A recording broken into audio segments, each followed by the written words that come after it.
There's a common misconception that clone troopers were mind-controlled into executing Order 66. That's not just wrong, it's a Disney lie that erases the most tragic thing about them. In the original expanded universe, now exiled under the dismissive label Legends, clone troopers were men. Engineered men. Conditioned men. Men whose psychology had been sculpted from the embryonic stage by Kaminoan geneticists and Mandalorian drill sergeants. But men, with the capacity to think, to bond, to grieve, and to choose. When Palpatine transmitted Order 66, the Legends continuity treated it as a moral catastrophe played out across a spectrum. Most clones obeyed without hesitation, others hesitated, a few refused outright. That spectrum is where every shred of tragedy lives. In 2014, Disney replaced all of it with a microchip. Kamino, perpetually drenched in rain, battered by storms over gray oceans, was where the Grand Army of the Republic was born. Tipoca City, that sterile white labyrinth rising above the waves, served as both womb and factory. The Kaminoans viewed their clones as product, not people, product. They'd been commissioned to build an army from the genetic template of Jango Fett, one of the most dangerous bounty hunters in the galaxy, and they approached the task with the detached efficiency of engineers manufacturing droids that happened to have a pulse. Growing millions of genetically identical soldiers was only half the job.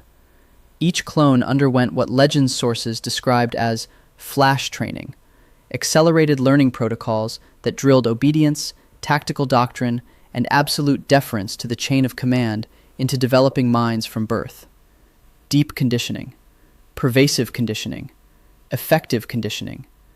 But it operated on human neural tissue, not circuitry, and that distinction mattered more than anything the Kaminoans ever put in a product specification. Jango personally recruited 100 training sergeants to shape clone commandos and advanced recon troopers into elite warriors.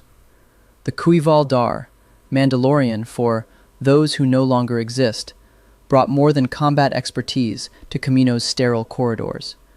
They carried an entire warrior culture built on clan loyalty, personal honor, and fierce independence. Karen Travis made this irony devastatingly deliberate across 5 Republic Commando novels: Hard Contact, 000, True Colors, Order 66, and Imperial Commando, 501st. The very trainers hired to forge perfect soldiers were simultaneously, inadvertently, teaching clones to be individuals. Kal Skirata looked at clone children and saw sons. He gave them Mandalorian names, taught them songs, built them into a family. In doing so, he planted seeds of identity and autonomy that the Kaminoan conditioning could suppress, but never fully eradicate. When clones showed excessive independence or emotional attachment, the Kaminoans recommended reconditioning, a sterile euphemism for psychologically breaking and rebuilding a human being. Their system worked well enough most of the time, never perfectly. No amount of behavioral engineering can fully override human conscience once that conscience is activated by experience, by connection, by love. The Kaminoans' imperfection was, paradoxically, the clones' salvation. These men aged at twice the normal rate. Effective lifespans cut in half.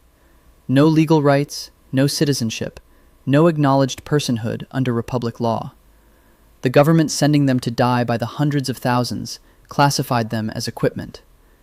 Yet within this nightmare, they developed friendships, humor, grief, ambition, moral conscience. Some accepted conditioning without question, viewing obedience as both duty and identity. Others, particularly those steeped in Mandalorian culture through their Cuy'val Dar trainers, began asking dangerous questions about who they really served and whether they had the right to refuse. That spectrum of response is what made Order 66 devastating. Commander Cody received Palpatine's transmission on Utapau and ordered his men to fire on Obi-Wan Kenobi without visible hesitation. A man he'd served beside through some of the war's bloodiest campaigns. Commander Bly, CC 5052, led the 327th Star Corps in executing Aayla Secura on the jungle world of Felucia. Commander Gree tried to behead Yoda on Kashyyyk.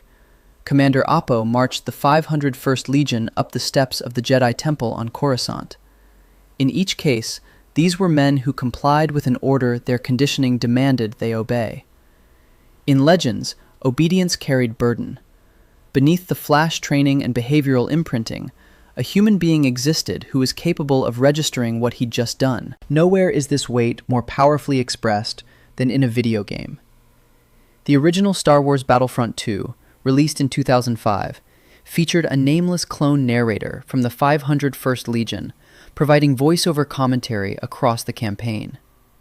His reflections on the Jedi Temple assault, Operation Nightfall, remain one of the most haunting passages in Star Wars storytelling. He speaks with the cadence of a veteran, remembering something he wishes he could forget.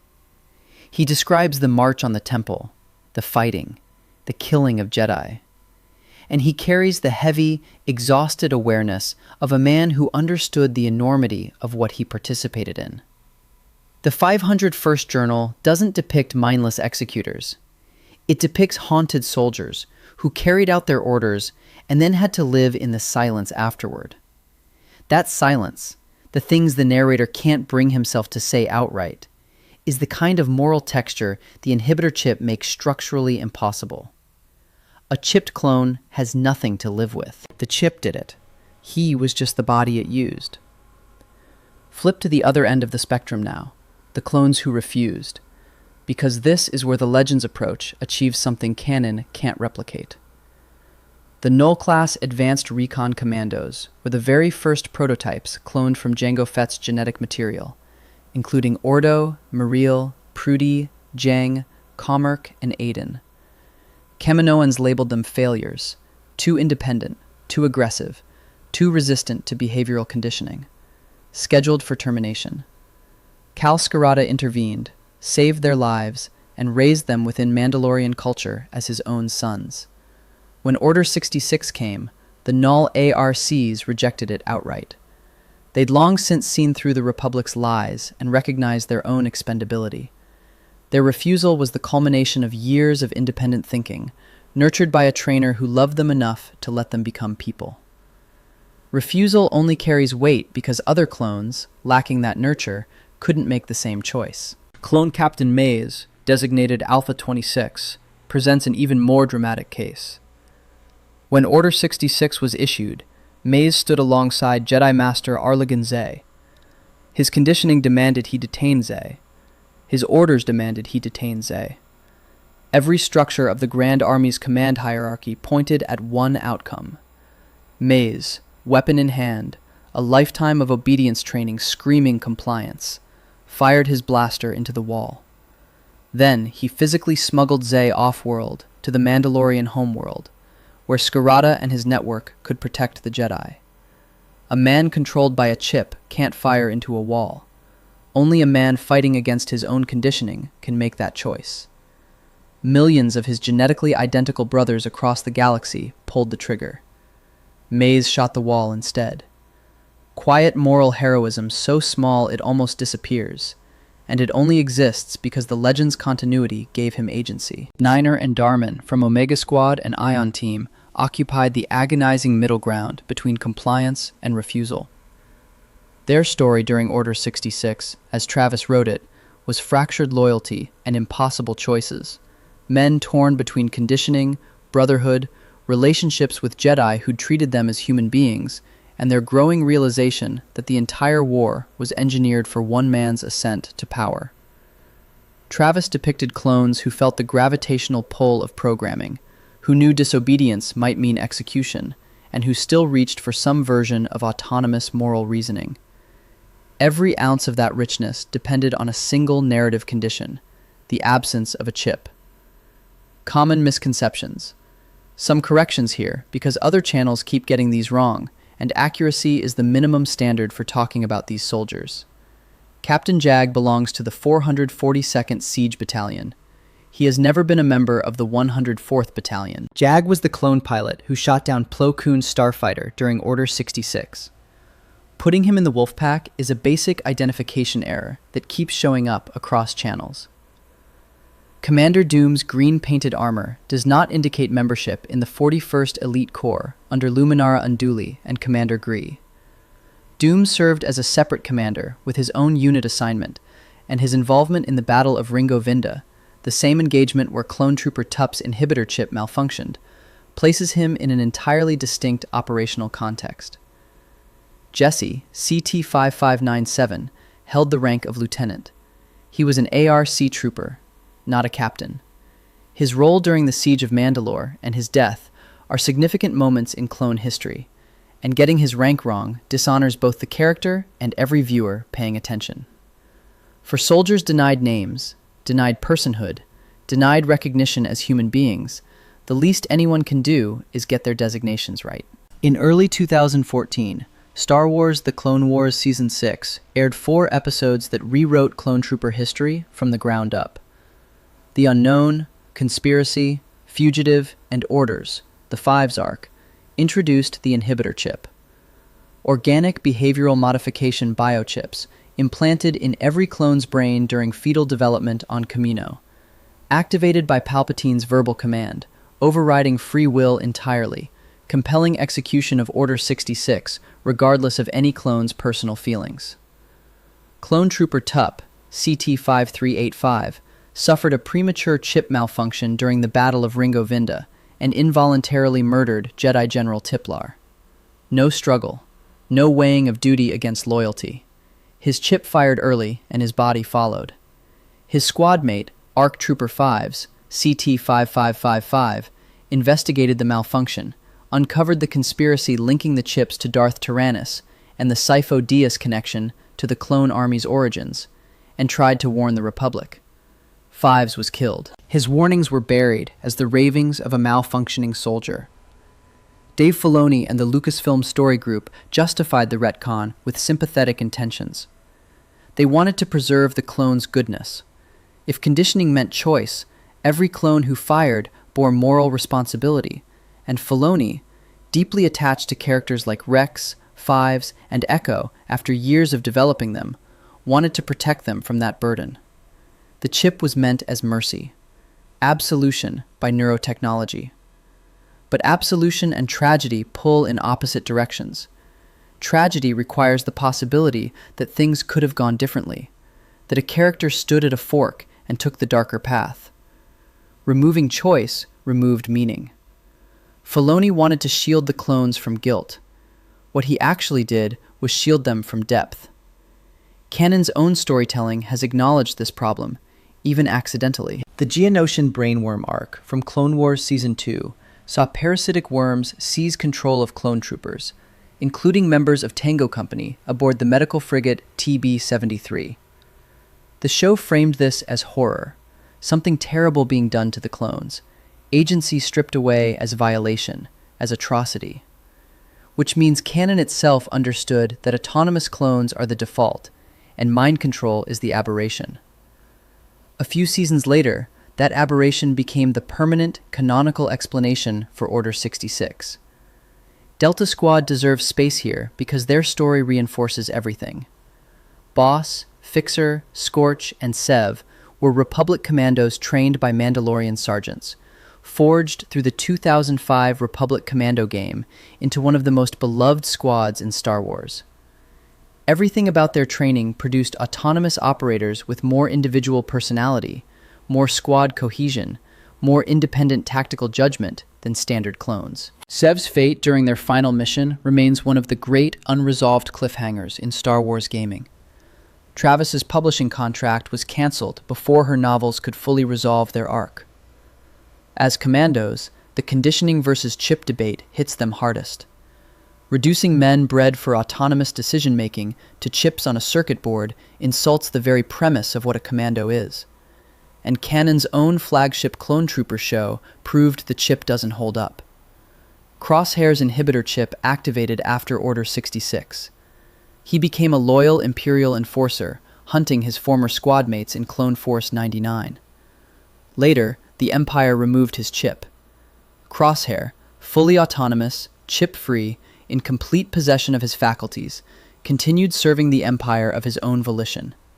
He looked at the authoritarian brutality, the systematic oppression, the casual disposal of the clones who built it, and chose it. His conditioning, his damaged sense of identity and belonging, his inability to conceive of himself outside a command structure, all deeply human factors, led him to voluntarily serve a fascist government.